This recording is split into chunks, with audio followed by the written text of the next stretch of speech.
I hope everyone has had an enjoyable weekend, despite concerns that COVID-19 has re-emerged in our community. I was at a store on Saturday morning and noticed that many people were wearing masks again, and businesses are now encouraging the wearing of masks. These are early days, and we are still to understand the source of the new community spread, and indeed how widespread it is. I am pleased that we have not forgotten the lessons that we learned last year as we all work to eliminate COVID-19 from our islands, that we are already taking precautions to protect our families, ourselves, and the wider community. As I said last week, the opposition stand by the government in supporting the call for those not vaccinated to come forward and be vaccinated as soon as possible.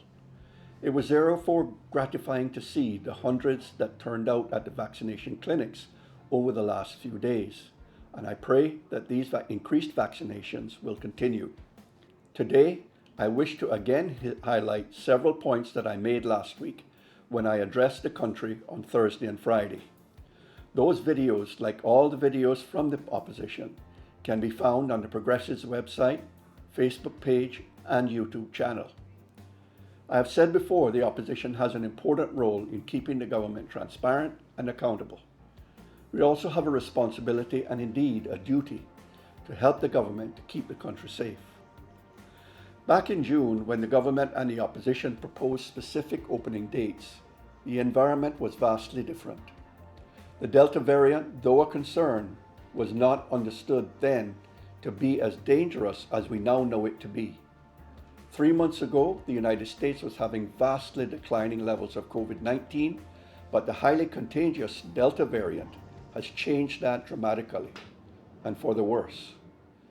The Wall Street Journal today stated that, quote, COVID-19 deaths in the Delta surge is trending younger in the US, end quote, and that while vaccines have protected older people from the worst outcomes, younger people who have not gotten vaccinated are at greater risk. We also now know that whilst the Pfizer vaccine remains effective against the Delta variant, the protection from the vaccine does start to wane over months. You will still have protection, but increasingly, that protection is lessened. So, I believe that the government need to consider the following. In June, I spoke out against the introduction of a 5-day quarantine because this is insufficient time to ensure that the virus is not transmitted in the community. I believe that the government introduced it to encourage more vaccinations. But given the re-emergence of community spread of the virus, it seems obvious to me that such a short quarantine period should be suspended and that we should revert to a minimum of 10 days for those vaccinated. This will help improve our ability to keep what COVID we have now in check. With vaccinations losing some efficacy over time, there is a great risk that those most vulnerable, including the elderly, who were vaccinated early on will be at risk should we open the borders to tourism next month. And so we need to get a booster program going as soon as we can possibly do so. It was good to hear that boosters will be available for our islands, though we wait to learn when a program can practically be implemented.